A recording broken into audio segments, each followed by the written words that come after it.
High, আমি আজকের ভিডিওতে কিছু সিনেমা সংক্রান্ত বিষয় নিয়ে আলোচনা করব। মানে একটা হিন্দি সিনেমার ট্রেলার মুক্তি পেয়েছে গত 3 দিন আগে, সেই সিনেমার ট্রেলারটা রিভিউ দেবো। একটা বাংলা সিনেমা পোস্টার মুক্তি পেয়েছে, সেটার রিভিউ দেবো।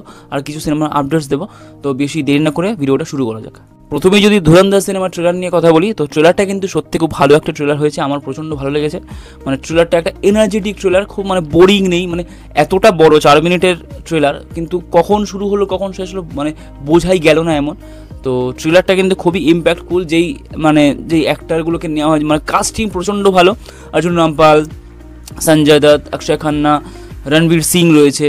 তো প্রচুর বড় স্টারকাস্ট আছে। আর মাধবন আছে, প্রচুর বড় স্টারকাস্ট। এবং অর্জুন রামপাল এখানে অ্যান্টাগনিস্ট। তো প্রথম মানে এই সিনটা, মানে ট্রেলারটা শুরুর দিকে যে অর্জুন রামপাল এন্ট্রি হচ্ছে, তারপরে যেই সিনটা আছে যে একটা ইন্ডিয়ান সোলজার শোয়ানো আছে, ওখানে ওর শরীরে পায়ে কিছু তার আটকানো আছে। শুধু রনেসগুলো দেখুন, শুধু তার আটকানো আছে। আর ব্যাকড্রপে অর্জুন রামপাল একটা মানে ভয়েস ওভার চলছে যে 1971 সালে পাকিস্তানের যে যুদ্ধটা হয়, সেই যুদ্ধের ফলে পাকিস্তান পুরো দেশটা উদাস ছিল, মানে খুব মানে আপসেট ছিল তখন। ওই অর্জুন রামপালের চরিত্রটা 6 ইয়ার্স বয়স ছিল। তারপরে ওই সিনটা, ওই ভয়েস আউটটা চলছে, তারপরেই ওই যে তারগুলো, মানে যেই তারগুলো শরীরের সঙ্গে আটকানো, ওই তারগুলো টানছে। একটা হিলোর মানে একটা হরিবল সিন, মানে প্রচণ্ডই মানে ইম্প্যাক্টফুল সিন। মানে প্রত্যেকটা সিন, ওই ট্রেলারের প্রত্যেকটা সিন এত সঞ্জয় দত্তের এন্ট্রিটা হেভি। সঞ্জয় দত্তের মানে একটা ক্যারেক্টার রণবীর সিংকে বলছে যে আজ থেকে বেশ কয়েক বছর আগে শয়তানের সঙ্গে জিনের সহবাস হয়, ঠিক 9 মাস পরে একটা সন্তানের জন্ম হয়, যার নাম হয়েছে চৌধুরী আসলাম, যেটাই সঞ্জয় দত্ত। তারপরে সঞ্জয় দত্তের এন্ট্রিটা হয়, মানে ফেসটা রিভিল হয়। তারপরে ওই সিনেই মানে তারপরে কিছু সময় এগিয়ে সঞ্জয় দত্তের একটা টুক ডায়লগ আছে।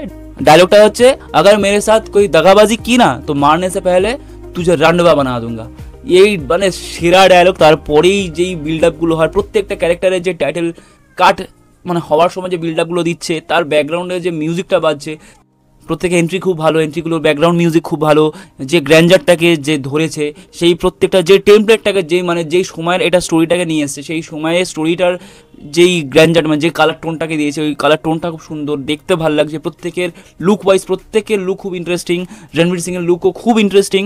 বিজিএম এর কাজ প্রচণ্ডই ভালো হয়েছে। তো সব মিলিয়ে একটা খুব ভালো ট্রেলার হয়েছে, খুব পাওয়ার প্যাক্ট একটা এনার্জেটিক ট্রেলার হয়েছে। তো এই ট্রেলারটা যেমন হয়েছে, এই ট্রেলারটা অনুযায়ী যদি সিনেমাটা হয়, তো বক্স অফিসে কিন্তু অনেক দূর যাওয়ার একটা পোটেনশিয়াল রয়েছে এই সিনেমাটা। আর রণবীর সিং এর একটা প্রপার একটা কামব্যাক হওয়ার কিন্তু সুবর্ণ সুযোগ রয়েছে। তো আমি চাই সিনেমাটা খুব ভালো হোক, আর এই সিনেমাটা দেখার জন্য আমি মুখিয়ে আছি। তো এই ছিল ধুরন্ধর ট্রেলার নিয়ে আমার রিভিউ। এবার যদি কোয়েল মল্লিকের পরবর্তী সিনেমা মিতিন একটি খুনির সন্ধানে পোস্টার নিয়ে আলোচনা করি, যেটা গতকালই মুক্তি দেওয়া হয়েছে যেই পোস্টারটা।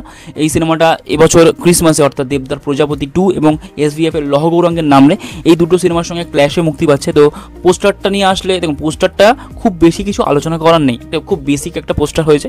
যেমন একটা ক্যারেক্টার রিভিল করা হয়, যেমন একটা বেসিক পোস্টার হয়, তেমন একটা ডিসেন্ট একটা পোস্টার হয়েছে। খুব বেশি হেভি হয়েছে তা নয়, ছিটকে দেওয়া পোস্টার তা নয়।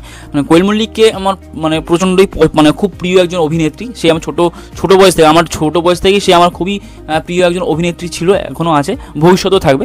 তো তার জন্য যে এই পোস্টারটাকে নিয়ে খুব ভালো বলতে হবে তা নয়, কিন্তু পোস্টারটা মানে খুব ভালো নয়, মানে খুব এক্সট্রা অর্ডিনারি নয়, একটা ডিসেন্ট একটা পোস্টার হয়েছে। কিন্তু আমি চাই এই সিনেমাটা ভালো হোক, কারণ মিতিন ফ্র্যাঞ্চাইজির যে লাস্ট ফিল্মটা, ওটা কিন্তু আমার খুব একটা পছন্দ হয়নি, খুব একটা ভালো লাগেনি।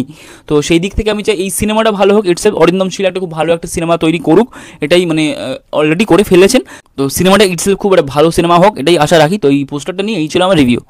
এবার যদি সিনেমা সংক্রান্ত বিষয়ে আপডেটে আছে, তো প্রথম আপডেটটা হচ্ছে প্রভাস কিছুক্ষণ আগে অ্যানাউন্স করে দিচ্ছে তার যে আপকামিং সিনেমা রাজা সাহেব, তার একটা গান আসছে। সেই গানটার নাম হচ্ছে রেবেল সাহেব, থামানের মিউজিক। এই 23শে নভেম্বর এই রেবেল সাহেব টাইটেল, মানে রেবেল সাহেব নামে থামানের মিউজিকে রাজা সাহেবের প্রথম গান আসতে চলেছে। তো পরবর্তী আপডেট হচ্ছে সানি দেওয়ালের নেক্সট সিনেমা গাবরু, যেটা টাইটেল অ্যানাউন্সমেন্ট বেশ কিছু মাস আগে হয়ে গিয়েছিল। এবং এই সিনেমাটা একটা ইমোশনাল সিনেমা হবে, এটার আপডেট আমরা প্রিভিয়াসলি পেয়েছিলাম। তো এখন আপডেট উঠে আসছে যে এই সিনেমায় সালমান খানের একটা এক্সটেন্ডেড ক্যামিও রোল থাকতে চলেছে। যেহেতু সালমান খানের সঙ্গে সানি দেওয়ালের সম্পর্ক খুবই ভালো, তো সেই জন্য সালমান খান এই ক্যামিও রোলটা করার জন্য খুব একটা সময় নেয়নি, মানে তাড়াতাড়ি হ্যাঁ বলে দিয়েছে আর কি। এবং এটাও আপডেট উঠে আসছে যে এই মানে ক্যামিও যে শ্যুটটা এটা হয়তো সালমান খান সিক্রেটলি করেও ফেলেছে। তো দেখা যাক এই সিনেমাটা কেমন হয়, ইটসেলফ এই সিনেমাটা কেমন হয় এবং ক্যামিও, মানে সালমান খানের ক্যামিওটা কেমন হয়, তাকে কেমনভাবে মানে প্রেজেন্ট করা হয়, এই ক্যামিওটা কেমন মানে সিনেমা জুড়ে কেমন ইম্প্যাক্ট ফেলতে পারে সেটা দেখার। ভিডিও পরবর্তী আপডেটটা হচ্ছে প্রজাপতি 2 এর দ্বিতীয় গান খুব শীঘ্রই আসছে, যেটা উপলক্ষে দেবদা একটা অফিসিয়াল পোস্টার মুক্তি দিয়েছে গতকাল। যে পোস্টারে আমরা দেখতে পাচ্ছি দেবদার জ্যোতির্ময়ী কুণ্ডুকে। তো পোস্টারটা নিয়ে খুব বেশি কিছু আলোচনা করার নেই, কিন্তু ব্যাকগ্রাউন্ডে যে গানটা বাজছে জিৎ গাঙ্গুলির কণ্ঠে, গানটা খুবই এনার্জেটিক। এই সিনেমাটার সঙ্গে সঙ্গে আমি কিন্তু গানগুলো নিয়ে খুবই এক্সাইটেড, এই সিনেমাটা নিয়ে এক্সাইটেড অবশ্যই, কারণ পার্ট 1টা খুবই ভালো সিনেমা ছিল, কিন্তু গানগুলো মিউজিক নিয়ে খুবই এক্সাইটেড, কারণ এই সিনেমা মিউজিক দিচ্ছে কিন্তু জিৎ গাঙ্গুলি।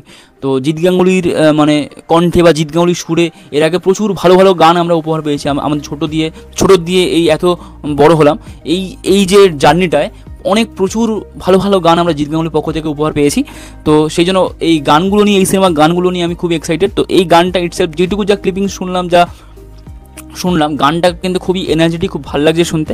তো ফাইনালি গানটা যখন আসবে মানে দেখার বা শোনার যে গানটা কেমন হয়, পুরো গানটা ইটসেলফ কেমন হয়। পরবর্তী আপডেটটা হচ্ছে মাস্তি 4 সিবিএফসি দ্বারা, মানে সিবিএফসি সার্টিফাইড হয়ে গেছে, এটা সিবিএফসি দ্বারা অ্যাডাল্ট সার্টিফাইড পেয়েছে, এবং এই সিনেমা থেকে 39 সেকেন্ড ক্লিপিংস বাদ দেওয়া হয়েছে, মানে মাত্র 39 সেকেন্ড ক্লিপিংস বাদ দেওয়া হয়েছে, এবং সিনেমাটার রান টাইম গিয়ে দাঁড়িয়েছে 2 ঘন্টা 24 মিনিট। তো সিনেমাটা যখন ট্রেলার এসেছিলো আমি রিভিউ করিনি, কারণ সিনেমাটার ট্রেলারটা দেখার পর আমার রিভিউ করার সত্যি কথা বলতে ইচ্ছা ছিল না, সেজন্য আমি রিভিউ করিনি। তো সবাই জানি এই মানে ফিল্মটা ইটসেলফ কেমন হবে। তো দেখা যাক, এই যে অ্যাডাল্ট সার্টিফিকেট পেলো, এই যে রান টাইম হলো 2 ঘন্টা 24 মিনিট, সব মিলিয়ে সিনেমাটা কেমন হয়, তো দেখা যাক। ভিডিও পরবর্তী এবং অন্তিম যেটা আপডেট, যেটা দুটো আপডেট একসঙ্গে কম্বাইন করা, যেহেতু একটা সিনেমাকে ঘিরেই আপডেট, তাই জন্য দুটো আপডেট একসঙ্গে কম্বাইন করা।